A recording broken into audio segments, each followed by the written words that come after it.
సాధించారో ఏమి సాధిస్తారో కూడా వెలువరించలేకపోయారు. ఇప్పుడే కాదు,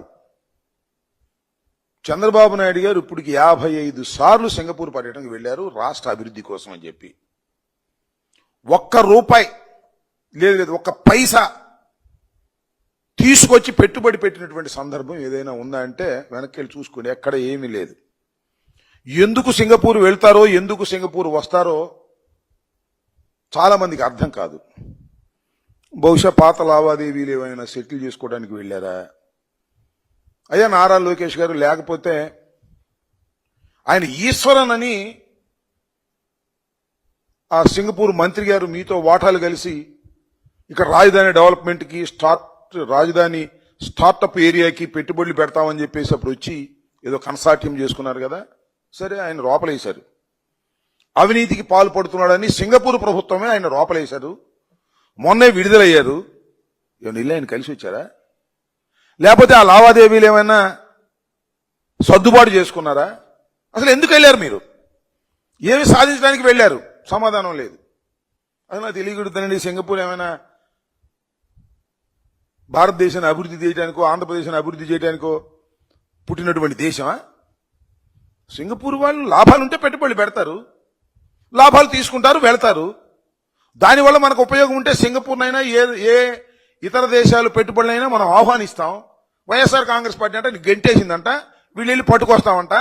వెళ్ళారు. చివరికి ఏమన్నారు వాళ్ళు? మేము పెట్టం పెట్టుబడులు అని పంపించారు. ఎందుకంటే వాళ్ళకి లాభం లేదు కాబట్టి పెట్టమని పంపించారు. దానికి ఏమిటయ్యా గదంటే ఇవాళ నారా లోకేష్ గారు ప్రెస్ మీట్ పెట్టి చెప్తున్నారు.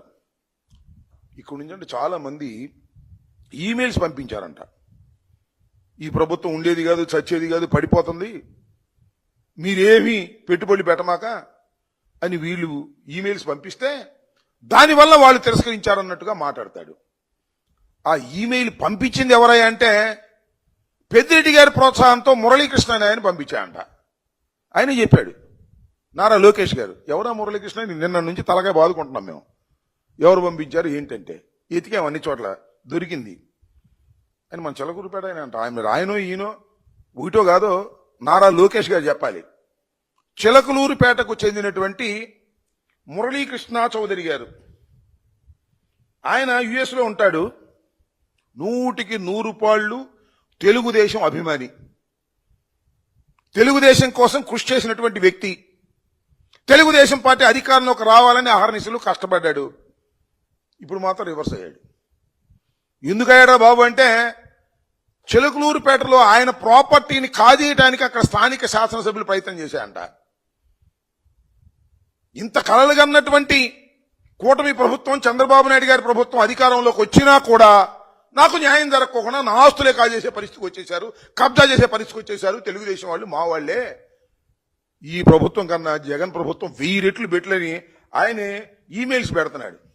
మీకు చిత్రం ఏంటంటే ఒక ఈమెయిల్ చదివి వినిపిస్తా. ఆయన మురళీకృష్ణారెడ్డి గారు, రాత్రి 4 పెగ్గులు వేసి 4 ఈమెయిల్స్ పంపించా, ఎవరికి పంపించానో నాకు గుర్తులేదు. ఇది ఆయన పెట్టిన ట్వీట్. అంటే ఈ మురళీకృష్ణ చౌదరి గారు చిలకలూరుపేట ఆయన, యుఎస్ లో ఉండే ఆయన, తెలుగుదేశం పార్టీకి చెందిన ఆయన, తెలుగుదేశం పార్టీ సరిగా పరిపాలన చేయటం లేదని, తన ఆస్తులు కాజేయడానికి ప్రయత్నం చేసిందని ఆయన ఈమెయిల్స్ పెట్టాడంట ఎవరికో.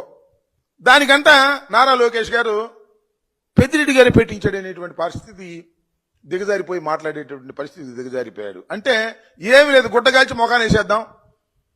ఇవాళ సింగపూర్ వెళ్ళి ఏమీ తీసుకురాలేకపోయాం, అది చెప్పినా కూడా ఉపయోగం లేదు కాబట్టి ఏదో కథల్ని చెప్పాలి అనేటువంటి ప్రయత్నం ఇవాళ నారా లోకేష్ గారు పాపం చెప్పేటటువంటి ప్రయత్నం చేస్తున్నారు. ఇది ఒకసారి చెప్పమని అడుగుతా ఉన్నా. నారా లోకేష్ గారు, ఈ మురళీకృష్ణ చౌదరి గారు ఎవరు? మాకేమి సంబంధం? పెద్దిరెడ్డి గారికి ఏమి సంబంధం? పెద్దిరెడ్డి గారి మీద పడేటువంటి కార్యక్రమాలు ఎందుకు చేస్తున్నారు అనే విషయాల్ని దయచేసి నారా లోకేష్ గారు సెలవిస్తే బాగుంటుంది. సెలవేయకపోతే మీ కుట్రలు, కుతంత్రాలు, మీ బురదల్లే కార్యక్రమాలు ప్రజలు చాలా క్లియర్ గా అర్థం చేసుకుంటారని కూడా ఈ సందర్భంగా చెప్పారు. ఆయన చాలా పెట్టారు ట్వీట్లు, 1 కాదు 2 కాదు. మీరు ఒకసారి వెళ్ళి చూడండి. ఈ ప్రభుత్వం అంత దౌర్భాగ్యమైన ప్రభుత్వం లేదని, తనకు అన్యాయం చేసిందని ఆయన ట్వీట్లు పెట్టినటువంటి సందర్భాలు. ఆయన ప్రాపర్టీ ఇది చిలకూరుపేటలో, దీన్ని కాజేయడానికి ప్రయత్నం చేశారంట అక్కడ లోకల్ గా ఉన్నటువంటి తెలుగుదేశం ఎమ్మెల్యే గారు. అందువల్ల ఆయన కడుపు మండి ఈ కార్యక్రమాలన్నీ చేస్తున్నాడు. ఇష్టం వచ్చినట్టుగా ఆయన విమర్శ చేస్తున్నాడు తెలుగుదేశం పార్టీని. ఆయన తీసుకొచ్చి మాకంటగట్టి ఇదేదో పెద్దిరెడ్డి గారు చేశారనేటువంటి కార్యక్రమాలు చేస్తున్నాడు. అంతేకాదు పెద్దిరెడ్డి గారి మీద చాలా కక్ష పెట్టినట్టున్నారు. నిన్న కూడా చెప్పారు కదా, పెద్దిరెడ్డి గారు కాలేజీలో చదువుకునేటప్పుడంట ఘర్షణ అయితే చంద్రబాబు నాయుడు గారిని చెప్పుతో కొట్టాడంట.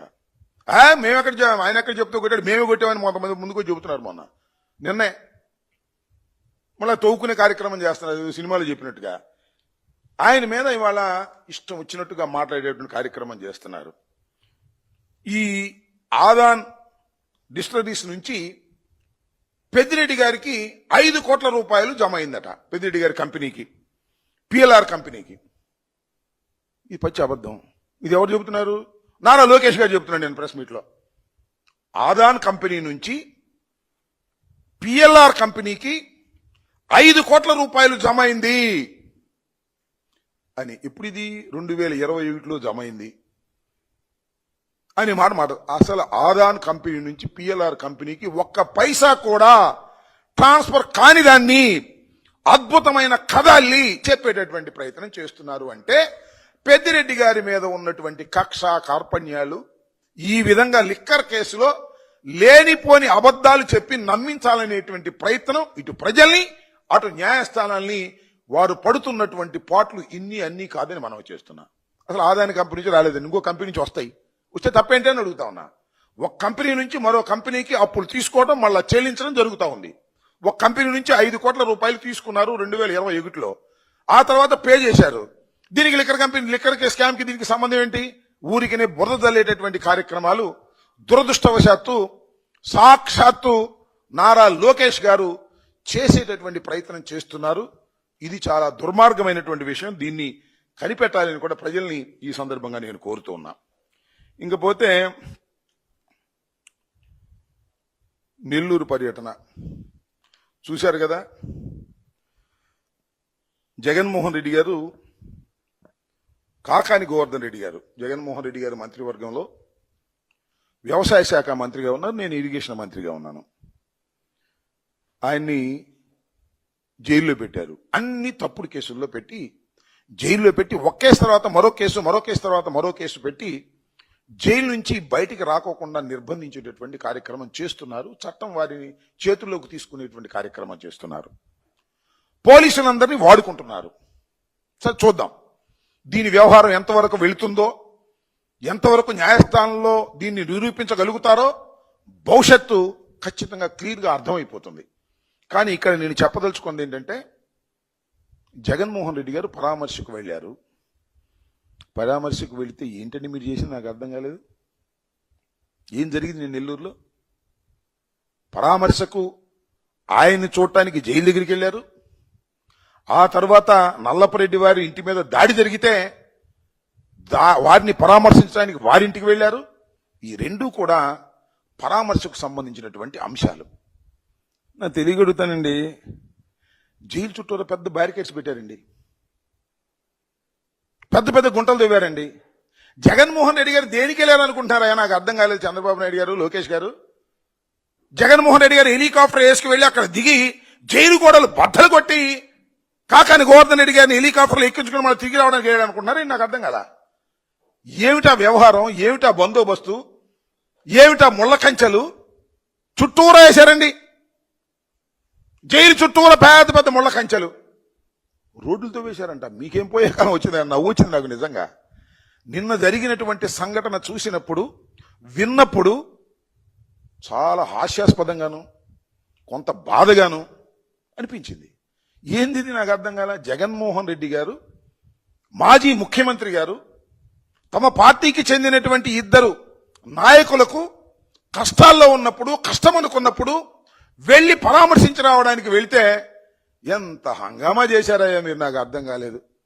ఇది చూస్తే నవ్వు వస్తుంది. ఒక రాజకీయ నాయకుడు వెళ్తాడు అంటే సింగిల్గా వెళ్ళాలి? నాకు అర్థం కాల. మేమన్నా మఠాన్ని నడుపుతున్నామా? మేమేమన్నా సర్వసంగంగా పరిత్యాజులమా? సన్యాసులమా? మేమేమన్నా? We are running a political party. ఒక రాజకీయ పార్టీని నడుపుతున్నటువంటి జగన్మోహన్ రెడ్డి గారు, వైఎస్ఆర్ కాంగ్రెస్ పార్టీ నాయకుడు, మాజీ ముఖ్యమంత్రి, అత్యంత ప్రజాదరణ కలిగినటువంటి వ్యక్తి నెల్లూరు పరామర్శకు వెళ్ళినప్పుడు వస్తారండి జనం. ఇద్దరే రావాలి, ముగ్గురే రావాలి, జైల్లోకి పెట్టుండి తప్పలేదు. హెలికాప్టర్ దగ్గరికి నలుగురే రావాలి. ప్రసన్న కుమార్ రెడ్డి గారింటికి 100 మంది రావాలి. For you to say yes, గర్వంగా చెప్తున్నాం. పరామర్శకి వెళ్ళాం.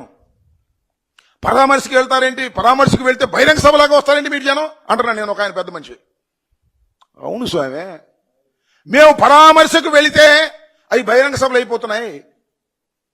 జగన్మోహన్ రెడ్డి గారు కారెక్కి రోడ్డు మీదకి వెళితే అవి ర్యాలీలు అయిపోతున్నాయి. అదే అదృష్టం. ఆయనకున్నటువంటి ప్రజాబలం, ఆ ప్రజాబలాన్ని చూసి ఓర్వలేక ఏందండి మీరు చేసేది నాకు అర్థం కాలేదు. వాళ్ళు ఎన్ని జరిగినాయి చెప్పండి.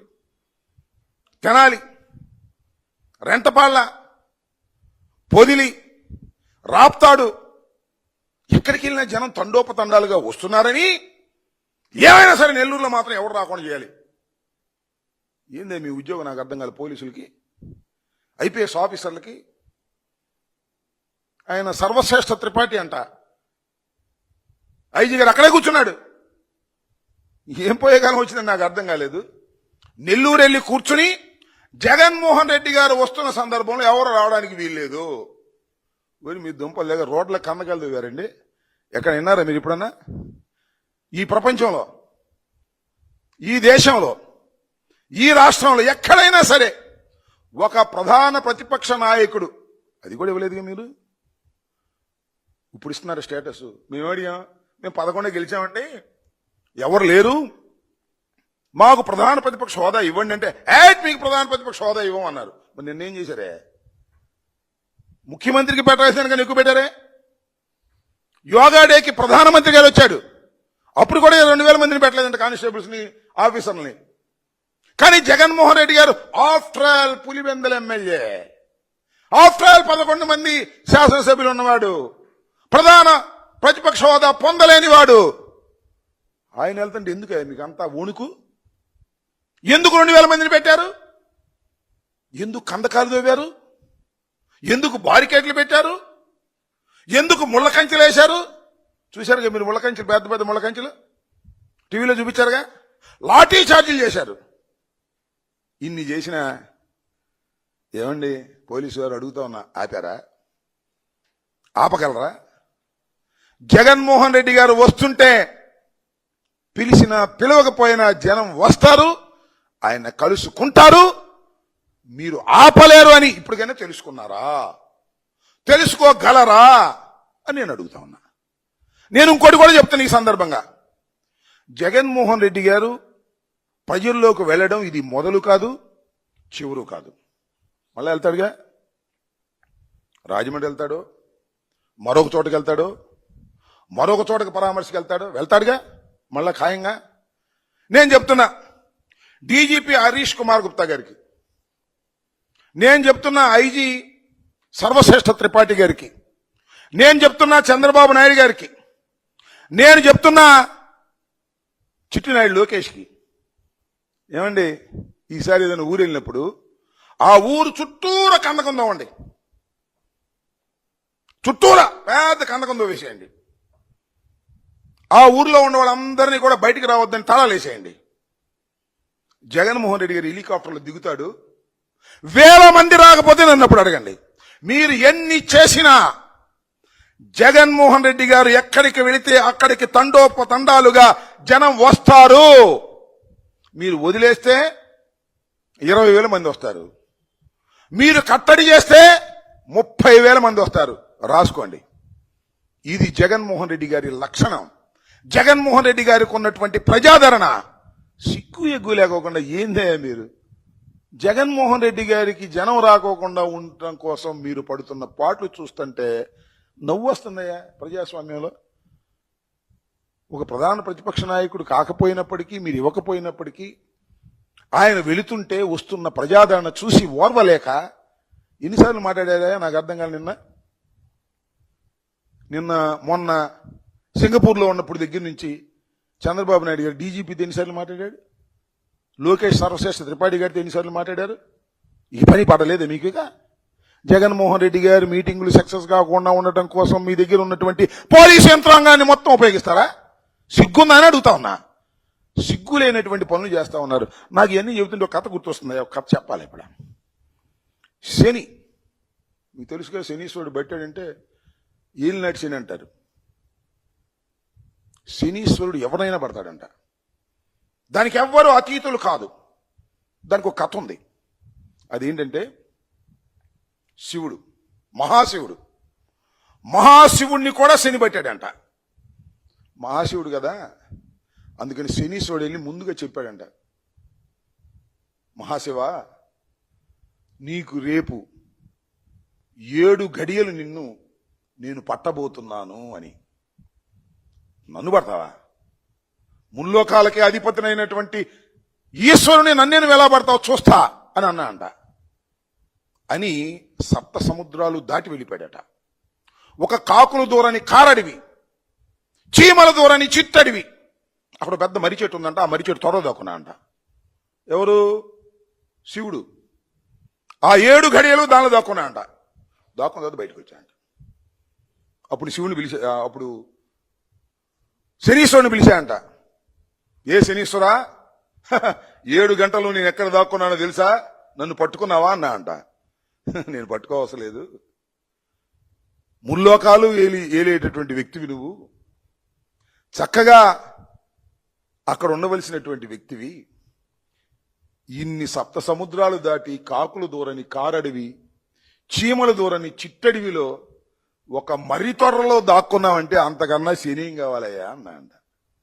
అట్లాగే 164 సీట్లు తెచ్చుకుని ఈ ప్రభుత్వాన్ని సక్రమంగా పరిపాలించవలసిన మీరు చివరికి జగన్మోహన్ రెడ్డిని కట్టడి చేసే స్థాయికి ఎందుకు దిగజారిపోయారయ్యా? మీకు శని పట్టిందయ్యా, అంతకు మించి ఏమీ లేదు. 11 మంది శాసనసభ్యులు, పులివెందల ఎమ్మెల్యే అని రోజు వాగేవాళ్ళు మీరు జగన్మోహన్ రెడ్డి గారు ఒక్క చోట పర్యటనకు వెళుతున్నాడు అంటే మీకు ఇదేగా? ఏమనుందా? పోలీస్ యంత్రాంగాన్ని మొత్తం పెట్టేస్తున్నారే, లక్షల కోట్ల రూపాయలు ఖర్చు పెట్టేస్తున్నారే. ఇంత శని మీకు ఎందుకు పట్టిందయ్యా? నాకు అర్థంగా శుభ్రంగా పరిపాలన చేసుకోండి అయ్యా. సింగపూర్ వెళ్ళి తీసుకురారో మాకు తెలుసు.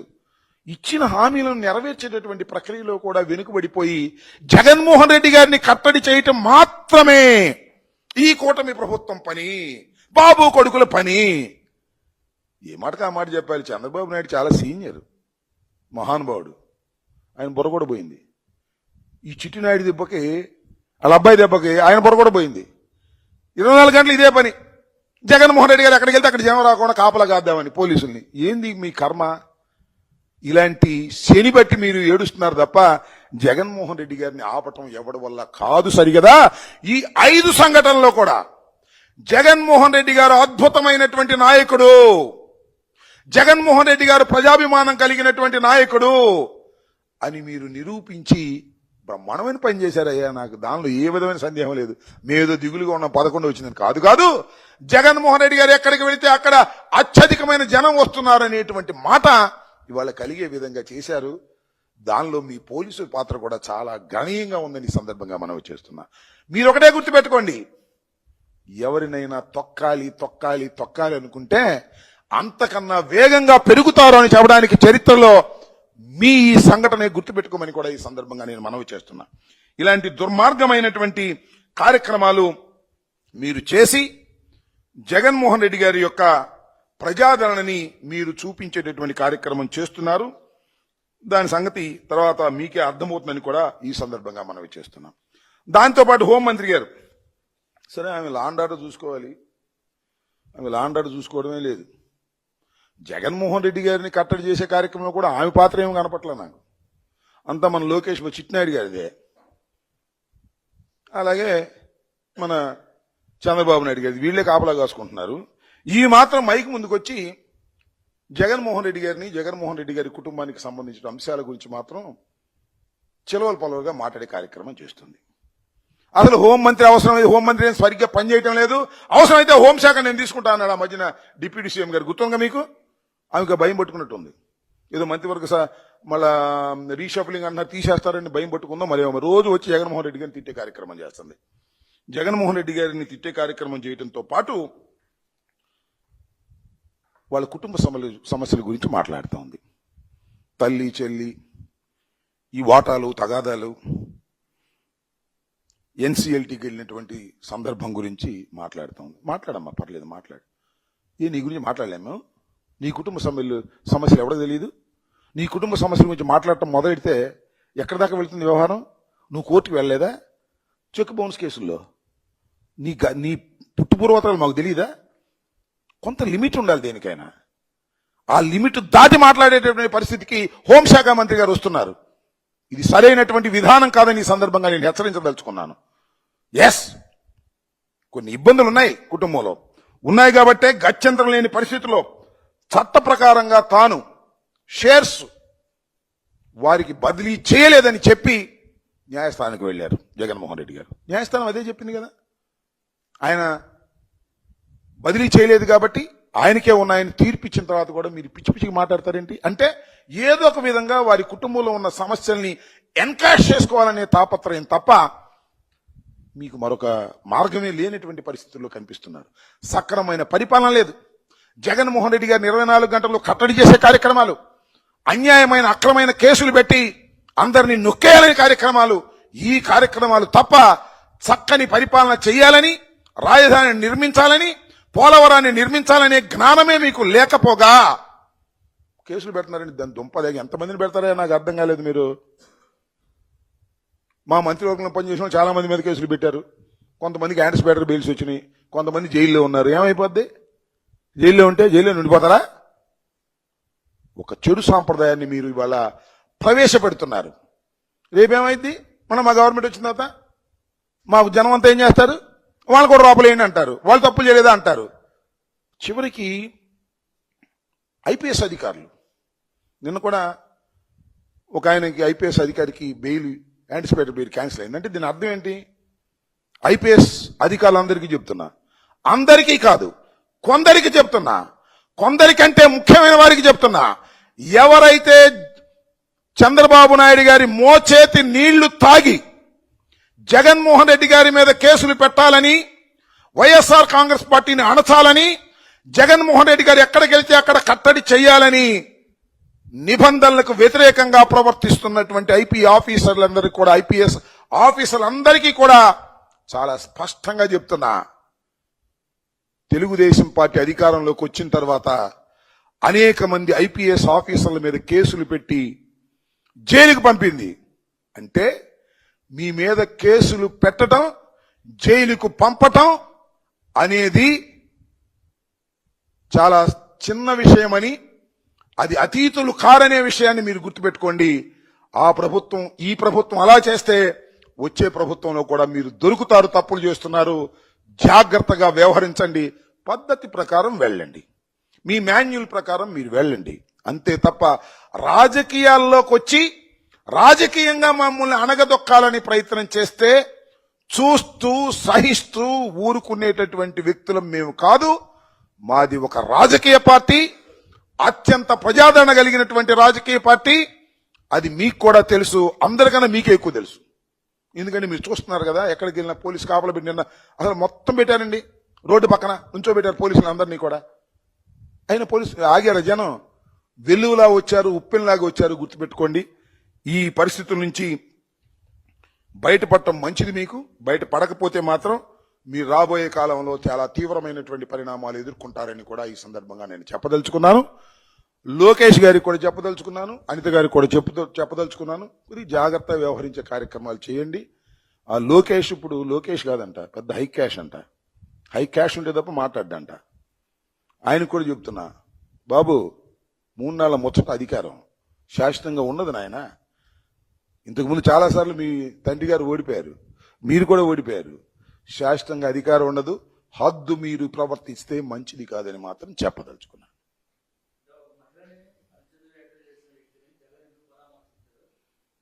ఏంటండి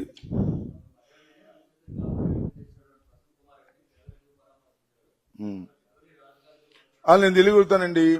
సరే, ఇప్పుడు ప్రసన్న కుమార్ రెడ్డి గారు ఒక మహిళని అసభ్యంగా మాట్లాడాడని మీ అభియోగం, కోర్టులో కేసు పెట్టారుగా. ఎందుకు దాడి చేశారు? దాడికి మీకు సంబంధం లేదా? ఆ దాడి ఎంత ఘోరంగా చేశారు. నల్లపురెడ్డి శ్రీనివాసులరెడ్డి గారు చివరి రోజుల్లో ఆయనతో పాటు కలిసి పనిచేసే అవకాశం నాకు వచ్చింది. 89లో నేను ఎమ్మెల్యే, ఆయన మంత్రి, చెన్నారెడ్డి గారి క్యాబినెట్లో చాలా స్టాల్వార్డ్, ఈ రాష్ట్రానికి ముఖ్యమంత్రి చేయదగినటువంటి పర్సనాలిటీ కలిగినటువంటి వ్యక్తి నల్లపురెడ్డి శ్రీనివాసులరెడ్డి గారు.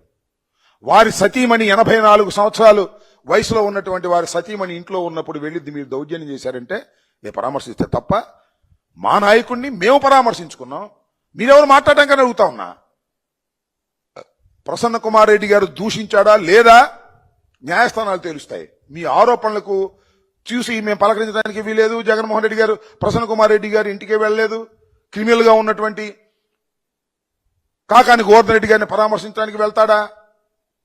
వాళ్ళందరూ నేరారోపణ చేయబడిన వ్యక్తులే తప్ప నేరస్తులు కాదని కనీస ఇంగిత జ్ఞానాన్ని మీరు కోల్పోతున్నారనే విషయాన్ని కూడా ఈ సందర్భంగా అలా అనేవాళ్ళు. ఎవరైతే ప్రసన్న కుమార్ రెడ్డి గారిని పరామర్శించడానికి వెళ్ళటానికి జగన్మోహన్ రెడ్డి గారికి అర్హత లేదనేటువంటి వ్యక్తులకు చెప్తున్నా, మీకు ఆ పరిజ్ఞానం లేదు, మీకు ఆ విశాల హృదయం లేదు.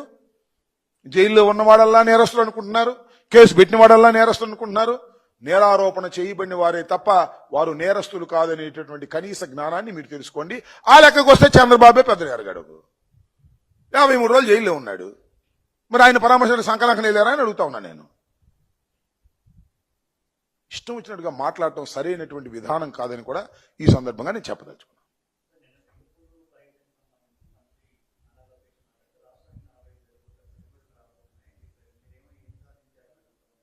మొన్న వెళ్ళి తీసుకొచ్చాడుగా, అక్కడెక్కడికి వెళ్ళాడు, దావోస్ వెళ్ళి వచ్చాడుగా. రాబోతున్నాయా ఇవన్నీ? ఈ పిట్టకథలు చాలా విన్నాం, ఈ చిట్టినాయుడు గారి పిట్టకథలు చాలా విన్నాం. అసలు వెళ్ళింది దేనికి? స్టార్టప్ ఏరియా డెవలప్మెంట్కి. దాని సంగతి ఏంటి? చీప్ అన్నారు లేదా? అన్నారు లేదా? నేను చెబుతుంది కాదుగా, అఫీషియల్ న్యూసేగా. చిట్టినాయుడు గారు పిట్టకథ రాపండి, ఉన్న విషయం చెప్పండి అని చెబుతున్నా. చిట్టినాయుడు గారు పిట్టకథలు వచ్చిన తర్వాత చెబుతూ ఉంటాడు. ఇదే వాళ్ళు మా ప్రభుత్వం పడిపోద్దని ఎవడు ఈమెయిల్ పంపించాడు, వాళ్ళ మనిషే పంపించాడు అంత ఈమెయిల్, ఆయనే చెబుతున్నాడు. నిజమో కదో తేల్చుకోమనండి. ఏమి లేక నడవలేక దారి ఒకడు అన్నా అంట, సింగపూర్ నుంచి ఏమి తీసుకురాలేక ఇక్కడికి వచ్చి మా మీద పడుతున్నారు. 5 రోజులు వెళ్ళారు బాబు కొడుకులు ఇద్దరు. వెళ్ళింది దేనికో తెలుసా? ఎవరికి చెప్ప మాకు సెటిల్మెంట్ కోసం వెళ్ళారు. అప్పుడు పూర్వం మన ఈశ్వర్ అని ఉన్నాడు కదా మంత్రి గారు, నాకున్న సమాచారం తప్పు రైట్ వాళ్ళని చెప్పమనండి. ఈశ్వర్కి వీళ్ళకి మధ్య లావాదేవీలు బాగా జరిగినాయి. మన లోకేష్ గారు హై క్యాష్ ఆయన బాగా జరిగినాయి. వాడిని సెటిల్ చేసుకోవడానికి ఆయన రిలీజ్ అవ్వగానే వెళ్ళారు. కలిశారా లేదో కొద్దిగా కనుక్కో ఈసారి ప్రెస్ మీట్కి వెళ్ళినప్పుడు. ఈశ్వర్ గారిని కలిశారా లేదు? ఈశ్వర్ గారు మా ఫ్రెండేగా. ఈశ్వర్ గారిని ఇక్కడ తీసుకొచ్చి అద్భుతం అమోఘం అని చెప్పారుగా. మరి వాళ్ళేమో రోపలేశారే, ఈశ్వర్ రోపలేశారు. మొన్న బెయిల్ మీద వచ్చాడు, పెద్ద అవినీతి పరుడు అని. ఆ అవినీతి పరుడికి ఈ అవినీతి పరుడు తోడు వెళ్ళాడు సింగపూరు. సింగడ అద్దెంకి వెళ్ళి వచ్చినట్టు ఇక వచ్చి ఇచ్చినాయుడు గారు పిట్టకథలు చెబుతున్నాడు. 64,000 కోట్లు వస్తాయి, 74,000 కోట్లు వస్తాయని. వెళ్ళిందేమో స్టార్టప్ ఏరియా డెవలప్మెంట్ కోసం. రూపాయి పెట్టుబడి లేకుండా 50% అబోవ్ వాళ్ళకి ఇచ్చేటట్టు ఈ వడంబడికలు. ఇవన్నీ పిచ్చి మాటలు. చెప్పినన్నాళ్ళు చెప్పారు, నమ్మినన్నాళ్ళు నమ్మారు. ఇంక చెప్పేది లేదు, నమ్మేది లేదు, అయిపోయింది వాళ్ళ పని. కాకపోతే ఇంక 4 సంవత్సరాలు ఉంది కాబట్టి మనం ఏం చేయలేము అనుకోండి.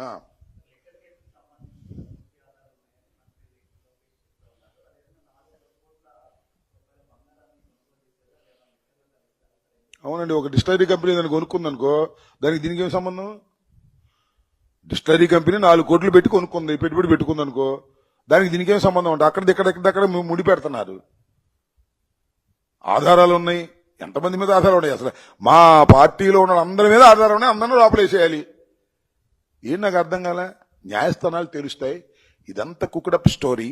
ఏదో ఒక విధంగా ఒక కథ అల్లి వైఎస్ఆర్ కాంగ్రెస్ పార్టీలో కీలక నేతలైన వాళ్ళందరినీ జైల్లో పెట్టి వేధించాలనే ప్రయత్నం చేస్తున్నారు. శభాష్, మీరు వేధించాలని మీరు అనుకుంటున్నారు, వేధిస్తున్నామని మీరు అనుకుంటున్నారు. మీ వేధింపులే మాకు శ్రీరామ రక్ష కాబోతున్నాయి. ప్రజల్లో ఒక అద్భుతమైనటువంటి సానుభూతి వచ్చే పరిస్థితి. అన్యాయంగా అక్రమంగా పెట్టేస్తున్నారు మీ దుంపల్లేగా ఎవరిని పడితే అన్ని అనేటువంటి భావన వస్తుంది. వాళ్ళు అనుకుంటున్నారు వైఎస్ఆర్ కాంగ్రెస్ పార్టీ మీద కేసులు పెట్టి వైఎస్ఆర్ కాంగ్రెస్ పార్టీ నాయకుల్ని లోపల పెట్టి అణిచేస్తున్నాం అనుకుంటున్నారు. మీరు అణిచేయటం లేదు, అద్భుతమైన ప్రజాదరణ పెంచే విధంగా చేస్తున్నారు. నేను ఇంకో విషయం చెప్తా. పిన్నెల రామకృష్ణారెడ్డి గారు ఇదే నెల్లూరు జైల్లో ఉన్నాడు. గుర్తుందిగా మీకు? జగన్మోహన్ రెడ్డి గారు ఇక్కడి నుంచి వెళ్ళాడుగా ఆయన పరామర్శించడానికి. నేను కూడా ఆయనతో పాటు హెలికాప్టర్లో. ఆ రోజు ఉన్న ప్రజాదరణ ఈ రోజు ఉన్న ప్రజాదరణ పోల్చగలలేకపోతున్నాం. ఆ రోజు నేను వెళ్ళాను స్వయంగా. నేను హెలికాప్టర్ ల్యాండింగ్ నుంచి సెంట్రల్ జైలుకి వెళ్ళాం. పిన్నెల రామకృష్ణారెడ్డి గారిని పలకరించాం. తిరిగి మళ్ళీ హెలికాప్టర్ దగ్గరికి వచ్చాం. మళ్ళా ఫ్లై అయ్యి ఇక్కడికి వచ్చాం. ఆ రోజుకి ఈ రోజుకి ఎంత తేడా వచ్చిందే. ఆ రోజు అంతగా పెద్దగా అనుకున్న స్థాయిలో ఇవాళ ఉన్న స్థాయిలో జనం రాలా. అంటే మీ అర్థం ఏమిటి? మీరు ఎంత అణిచివేయాలనుకుంటే అంత అద్భుతంగా జనంలో జగన్మోహన్ రెడ్డి గారు పెరుగుతున్నాడనేటువంటి కనీసమైనటువంటి జ్ఞానం మీకు లేదు. మీకంటే చంద్రబాబు నాయుడు గారికి లేదు. ఒకవేళ ఉన్నా మన చిట్టినాయుడు పోగొడుతున్నాడు. సింపుల్. అర్థం చేసుకోండి. చేసుకోకపోతే మీ కర్మ. మాకేం అభ్యంతరం లేదు. జైల్లో పెడితే జైల్లో ఉంటాం, మళ్ళా అధికారంలోకి వస్తాం. రాచబాట వేస్తున్నది మీరే. ఏమైనా నాకు అర్థం కాలే. 2000 మంది పోలీసులా? జగన్మోహన్ రెడ్డి గారు పరామర్శకు వెళ్తుంటే 2000 మంది పోలీసులా? వాళ్ళ టిఫిన్ ఖర్చులు, భోజనం ఖర్చులు, ఎంత అవసరమా? కందకాలు తోవటమా? జైలు చుట్టూరా పెద్ద పెద్ద ముళ్ళ కంచెలు వేయటమా? ఏంది ఇది? చిత్రంగా లేదు? నేను చెబుతున్నాను కదా, మీరు ఆలోచించండి. చిత్రంగా లేదు? After all Pulivendula MLA, after all 11 Pulivendula ఎమ్మెల్యేకి ఆఫ్టర్ 11 ఇవన్నీ ఎందుకయ్యా? నాకు అర్థం కాలేదు.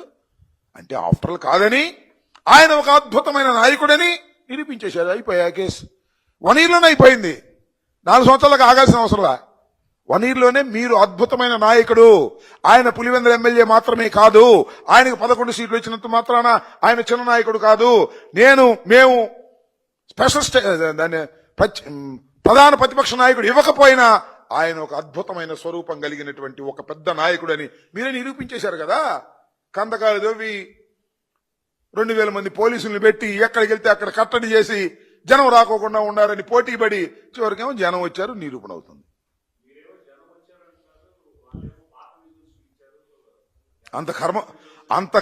అంత కర్మ మాకేమీ పట్టలేదు. ఏమని అంటే అసలు వాళ్ళ ఉద్దేశం ఏంటి? జనం రాలేదని చెప్పడం వాళ్ళ ఉద్దేశం ఏంటి? నాకు తెలియకూడదా? జనం వచ్చారా రాదా అది పక్కన పెడదాం. అంటే వాళ్ళ ఉద్దేశం ఏంటి? ఇంత కట్టడి చేసినా జనం రాలేదని చెప్పడం వాళ్ళ ఉద్దేశం? కందకాలు తోవినా? నేను ఒక్క విషయం చాలా స్పష్టంగా చెప్తున్నా. మేము విజువల్స్ని మార్ఫింగ్ చేసో మరొకటి చేసేటటువంటి నీచమైన స్థాయికి దిగజారవలసినటువంటి పరిస్థితి జగన్మోహన్ రెడ్డి గారికి లేదు, రాదు కూడా.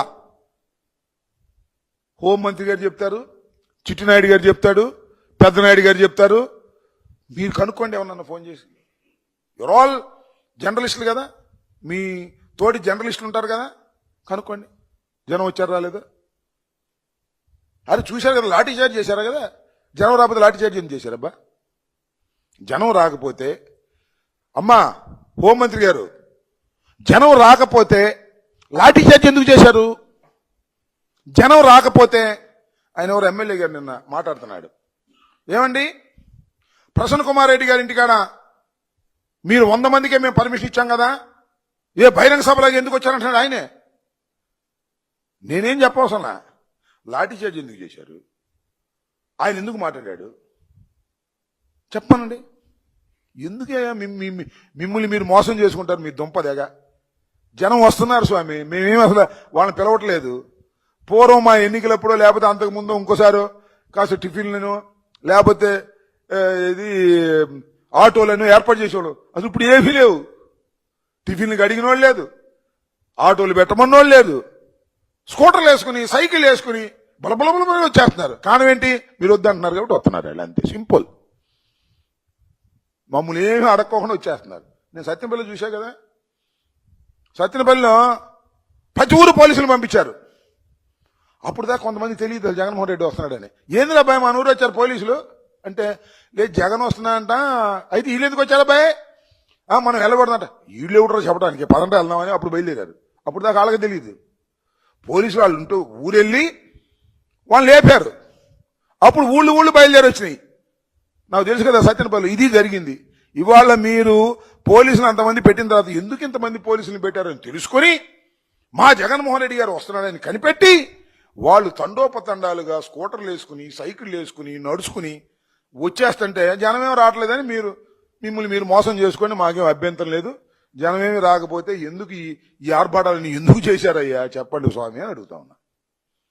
దీనికి సమాధానం కాస్త కనుక్కొని చెప్పండి హోంమంత్రి గారు. అసలు లాఠీ చార్జ్ ఎందుకు చేశారు జనం లేకుండా?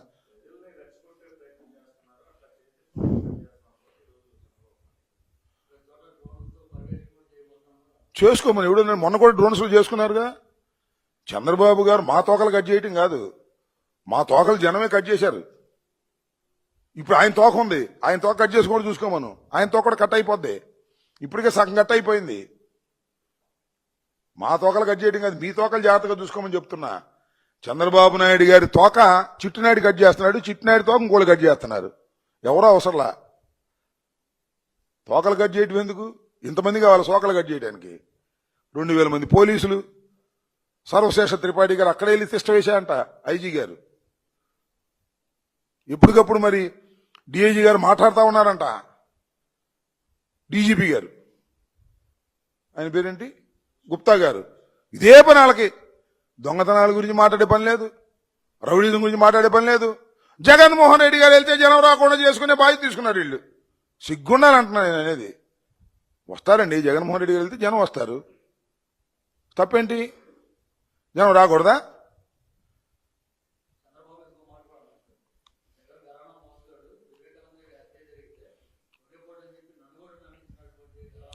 ఈ మొట్టమొదటి చెబుతాను ఉన్నాడు వివేకానంద రెడ్డి గారి హత్య గురించి, గరానా మోసగాడని, జగన్మోహన్ రెడ్డి ఇదని. నేను ఒక మాట నాకు బాగా గుర్తు, జగన్మోహన్ రెడ్డి గారినే కాదు, డాక్టర్ వైఎస్ రాజశేఖర రెడ్డి గారిని కూడా ఫ్యాక్షనిస్ట్ అని ప్రచారం చేశారు.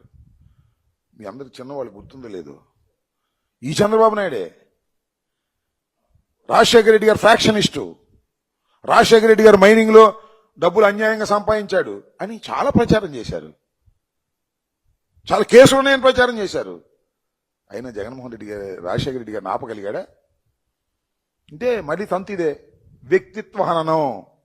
వ్యక్తుల యొక్క వ్యక్తిత్వాన్ని హననం చేసేటటువంటి కార్యక్రమం చంద్రబాబు నాయుడు గారు చేపడతాడు. ఆ రోజున రాజశేఖర రెడ్డి గారి గురించి అలాగే మాట్లాడాడు, ఇవాళ జగన్మోహన్ రెడ్డి గారి గురించి అలాగే మాట్లాడుతున్నాడు.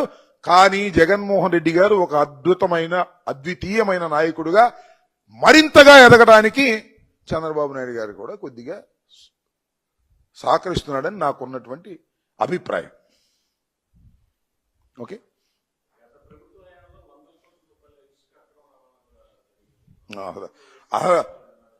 అది కాదు, ఇసుక అక్రమ రవాణా జరిగింది, గనుల అక్రమంగా రవాణా జరిగింది, ఏంటి లిక్కర్ అక్రమంగా రవాణా జరిగింది. ఇవన్నీ కేసులు పెట్టడం కోసం ఆడుతున్నటువంటి అద్భుతమైన నవలా రచన.